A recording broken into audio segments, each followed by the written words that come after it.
We remain steadfast in our commitment in delivering local news that matters, stories that inspire, enriching the lives of Filipinos in Mindanao, in the Philippines and across the globe. This is your GMA Regional TV, kapuso ng bawat Pilipino.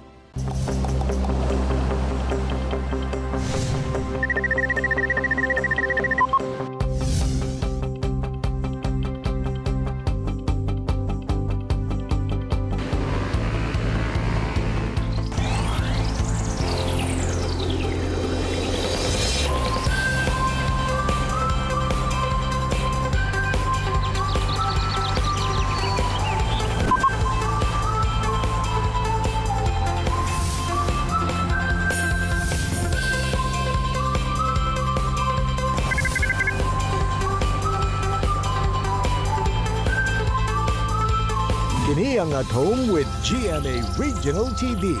Good morning and have a fruitful Monday mga kapuso all over Mindanao. Ato sang kamustahon ato mga kapuso sa magsaysay ug matanaw sa Davao del Sur Province. Sa may buntag.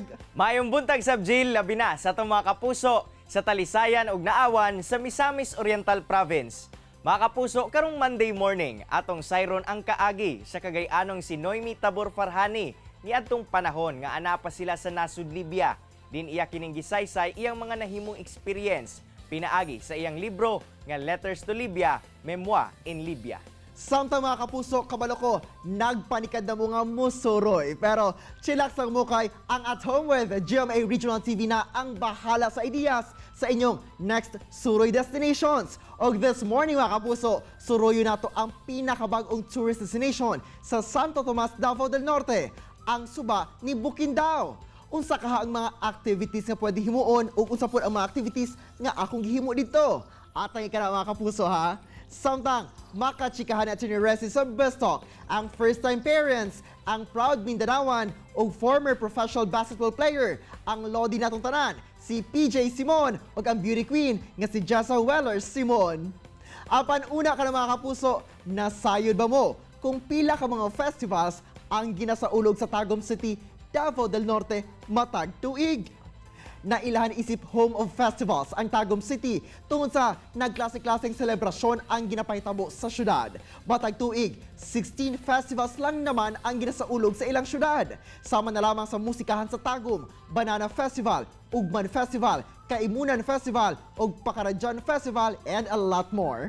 Ang maong mga selebrasyon mi sentro sa kadaugan sa syudad, pagpasigarbo sa talento ug kultura sa katawhan, lakip na ang pagpasalamat sa grasya ug maabundang ani.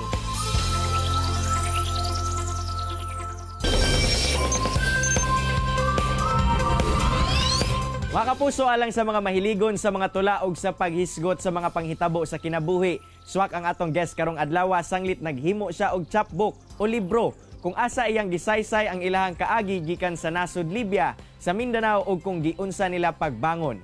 Atong makauban ang author sa Letters from Libya, Memoir in Libya, nga si Ma'am Noemi Tabor Farhani. Ma'am Noemi, mayong buntag ug dayon sa At Home with GMA Regional TV. Kamusta po? Maayo, may buntag sa tanan. Thank you for inviting me here.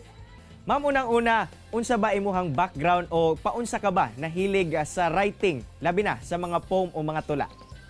Ang akong puan, hilig ra gyud siya at first, no? Pero since sa bata pa gyud ko, mahilig na gyud ko dili gyud exactly magsulat, pero mag-wonder ing ana. Pero pag high school, didto na nagsugod sa school paper, ing ana. Kay mangita man gyud ta og kaning atong creativity, mangita ginag outlet, no? Ma-express na to atong kaugalingon. Ako a writing. So sa high school, sa school paper, pag college, school paper gyapon. Education man ang ako ang core, so teacher ko. Sa imuhang libro nga gihimo, ma'am, unsa ba ang nag-inspire kanimo nga himuon kini? Nag-inspire ang kasinatian mismo. Kay kita na among gud tay mga experience nga di gyud mahilom. Pero siguro ang maingon nako nga main gyud siya nga inspiration is ang mga bata, upat man kabog akong anak, no? Nakahuna-huna ko kay kuan man gud sila half Filipino, half Libyan, kay Libyan man akong bana. Ito nga, unsa ka, way nga pag mag-impart na ko sa ila later on, mangdagpo ni sila nun niya. Unsa ka nila recall, madumduman pa baka ni nila. So akong feeling, murag obligasyon pod nako ba? Kita, no, mga mothers or san kinsa sa ato, no? Sa obligation ko, kana bitong ipaambit o ipahibalo sa ilang kamatuuran ng atong truth, kay lain-lain mo tag truth, no? Lain-lain man atong pag-perceive sa atong mga kasinatian, lain-lain man ta maghimog mabutang og meaning sa atong mga kasinatian. Ma'am Noemi, sa imuhang libro, tanaw nimo unsa ba ang mga kaagi sa kinabuhi nga imuhang natakel o unsa pod ang mga realizations nimo gikan niini? Dili sayon ang kay katong letters from Libya memoirs. Ang major gid ato nga kuan kay kasinatian ako sa gira. Paggira second civil war sa Libya. So that's 2014, no, ang onset sa war. Giripat man mi sa Philippine government. Apil lang akong Libyan nga bana, no, nakaulit mig diri pinaagi sa tabang sa atong government, libre ang fare and everything. Pero ang kasinatian nako gikan didto pagpauli paingon sa Pilipinas ug even before sa war, pagsugod pa lang sa gira, dili gyud siya sayon. Kay business as usual man ito while gabuto-buto ang mga mga shellings. So usahay magklase ka, imo na lang ingnon ang mga bata nga magduko sila, magdak sila. Na mga anad naman sila og kanang ingana, maingon na sila og fireworks. You have to actually naamon gud na sa atong perception unsaon natog turn ang negative nga experience nato, no, into something that will also bless others and inspire others. Ma'am, sa imuhang obra, no, unsa ba ang main message nga buot nimo ma-capture sa imuhang mga readers diha nga ilang basahon ang imuhang obra? Ang message gid ato kay that was written during war and that was launched by my organization, no, Nagmak, nagtiusang magsusulat sa Cagayan de Oro. It was launched during the poetry night, one of the poetry night, and Women's Month. So in celebration of Women's Month. So as a woman writer, and then daghan kaayo pud tema ang libro. One is displacement, no? One is women. You know, daghan to nga theme nga revolve around the story, no? But most of it more on sa family and personal gid siya nga mga reflections. Grabe ka heartwarming ang imuhang obra, ma'am, ug salamat kayo sa pag-share ani ngadto sa itong mga kapuso karong buntaga. Daghang salamat, Ma'am Noemi, sa oras nga imong gihatag sa At Home with GMA Regional TV ug Amping Kanunay. Salamat po, Sai. Kini ang At Home with GMA Regional TV. Mga kapuso, best start time na kauban si Attorney Resi Rizada. Resi!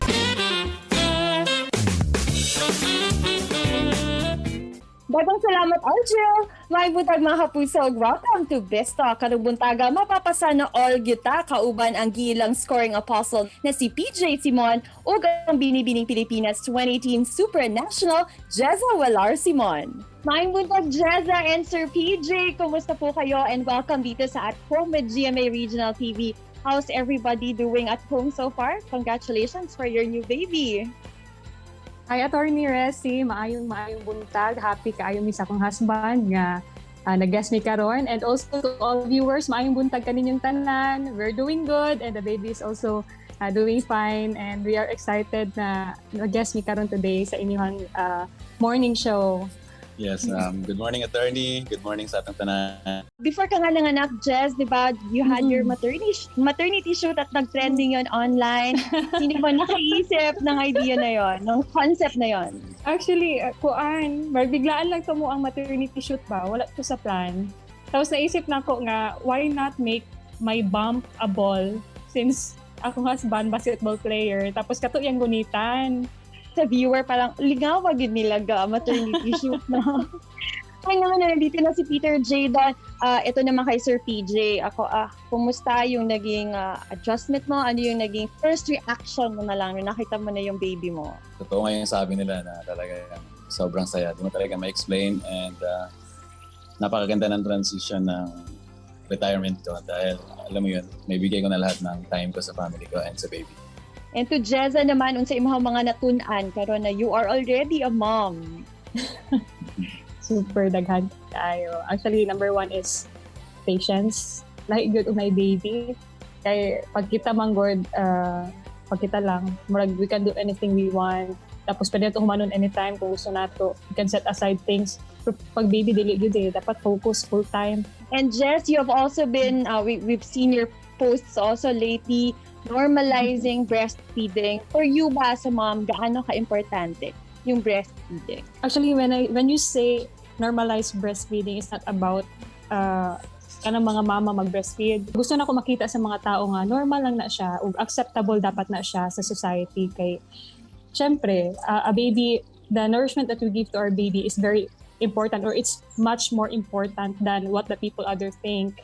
At ngayon, itong interview natin mapapanood ni Peter Jadon in years time. Sabihin natin mga 8 to 10 years old siya. Ano yung gusto niyo na mensahe na ibigay sa kanya? Ikaw na? Yo. Daghan kay kung message siya oy every morning. Ako siyang ginastorya na whatever plans or actually ako mong gusto gyud kay masunod niya ang yapak sa iyang dad na which is to be a basketball player and mo na mong wish or dream for him. But whatever plans he wants in his life, especially pag magdako siya, so gusto ko nga i-pursue niya, i-continue niya ang iyang mga dreams na gusto gyud niya, and we are here as parents to support him 100%. First and foremost, gusto na ako na magdako si Baby Jadon na God-fearing siya, makailan niya si God at early sa iyang life. Gusto di ko maging basketball player po siya, pero para dili siya ma-pressure kung unsa iyang gusto, support lang ko. Pero Jess, dagan kayo mga first-time moms also na nagatanaw sa ato karon, unsa imuhang mensahe or advice pod sa ila? Akong advice sa mga first-time moms ug katong mga expected moms, there are the babies arriving.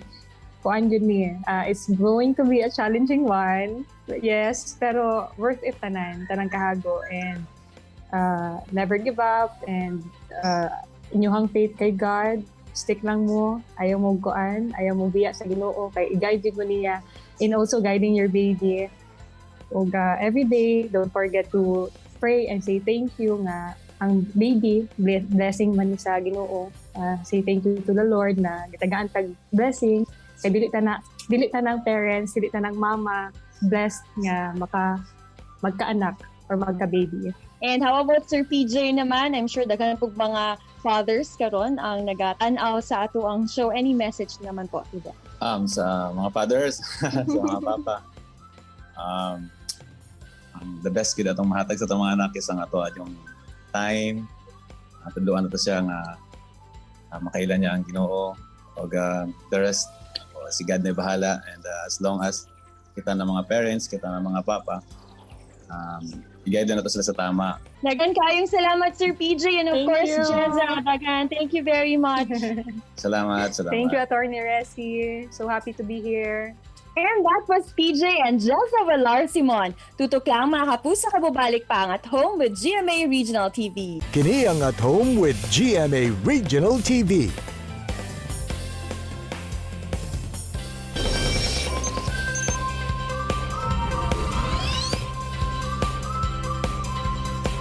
It's a great morning mga kapuso ug welcome sa akong yutang natawhan, ang Santo Tomas, Davao del Norte, ug uban ko kay isuroy ta mo sa mga bag-ong tourist destination dinhi sa lungsod. Busa, tara na, suroy ta!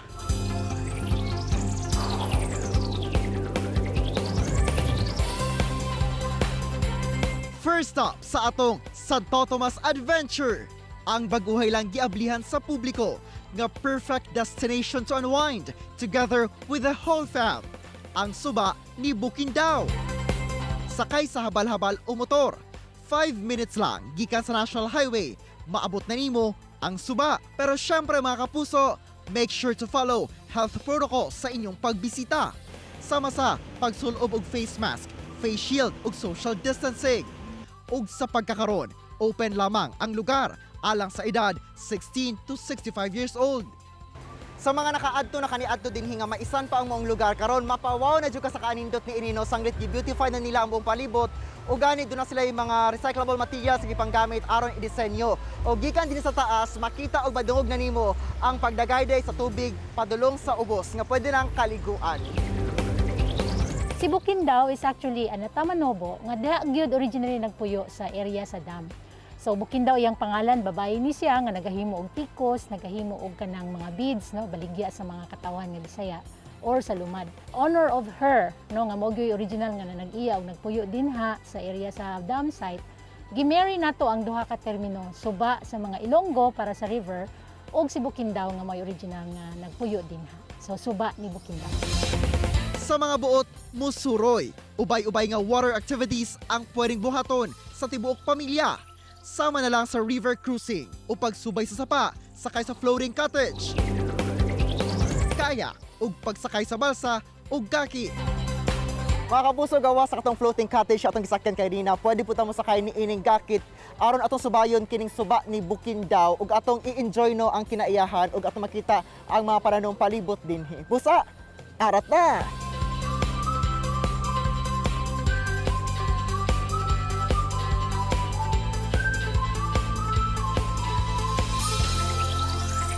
Very safe alang sa tanang buot mo sakay sa balsa, kayak o floating cottage.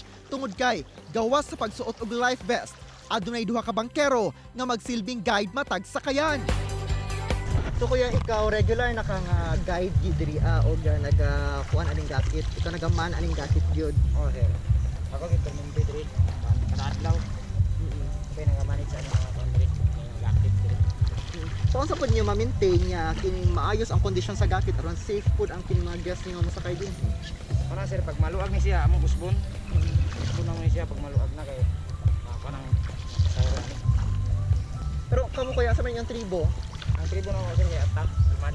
Lumad. So ikaw lumad di ka diri Oh, sir. Paon sa pud ni nakatabang gay ang ani nga panginabuhian sa inyo? Tabang sama ni sir katong patriatong banding ni kay adlaw diri mi. May na lang isa kadlaw na may 200 makapalit ng bigas. So pag sugod ani kuya, meaning mas additional na yung income. Oo. Ako na mo income diri adlaw. Makasit na pud ang Tama pud no. Pero kani kuya, kamo sa una wala pa ning mga ani mga kit-yakit. Nagaligo na gid mo diri pod. Oh, diri ni tigliguan. Ako na may nga tawag ang mga swimming pool. Bali na mo swimming pool. Oo. Eh, ang ikaw ni nga Maay na yung swimming pool sa una ka walay bayad kay inyo Oo, kami walay diri. Sa hiniusang pagpaningkamot og tinguha sa mga tumasino, natukod og giablihan isip bag-ong tourist destination sa Santo Tomas ang suba ni Bukidnaw. Nag-abli sab kini og dakong oportunidad alang sa mga residente tungod kay gawas sa pagpaila sa lugar, nahatagan sab ang mga tumasino og panginabuhian. Tungod sila mismo ang nag-atiman ug nagdumala dinhi. Makarelax ug baka moment yun ka while nagsakay-sakay sa gakit. Down na recharge ko kadali tungod kay I'm one with nature. Apan gawa sa makalingaw kaayo nga experience sa river cruising. Nasayod mo mga kapuso nga adunay katingad-an o mga istorya nga aduna kunoy dakong barko nga mulabay dinhi sa suba. Mauman yoy nabasa ko nila sa barko nga Maria Cacao.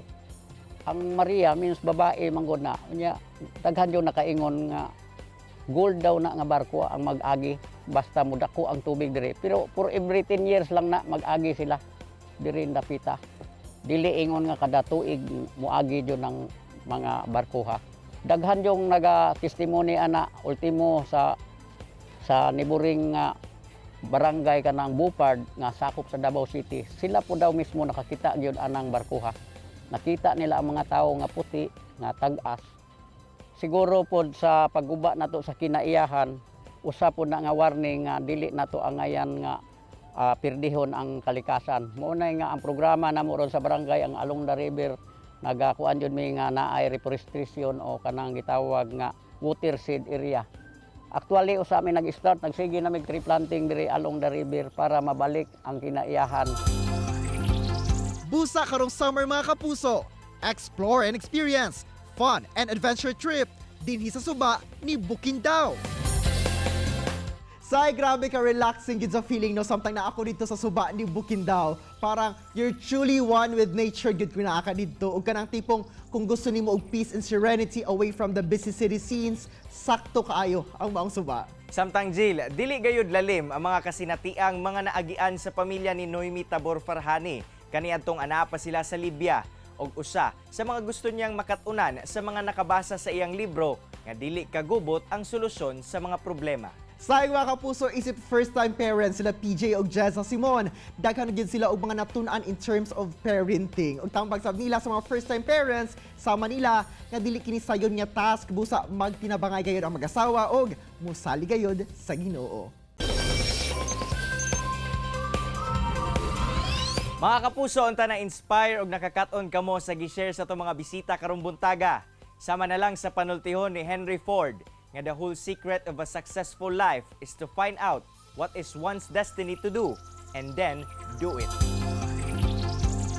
Mga kapuso, makita pagbalik ang atong episode pinagi sa pagbisita sa www.gmaregionaltv.com. Ug ayaw kalimot na mag-subscribe sa official YouTube channel sa GMA Regional TV. See y'all tomorrow mga kapuso. Ug always remember that God is good all the time. Ayaw sab kalimot sa pag-smile. Amping! Stay safe and healthy mga kapuso. Ako si Cyril Chavez. Kinisab si Argil Relator. Buong puso para sa kapuso.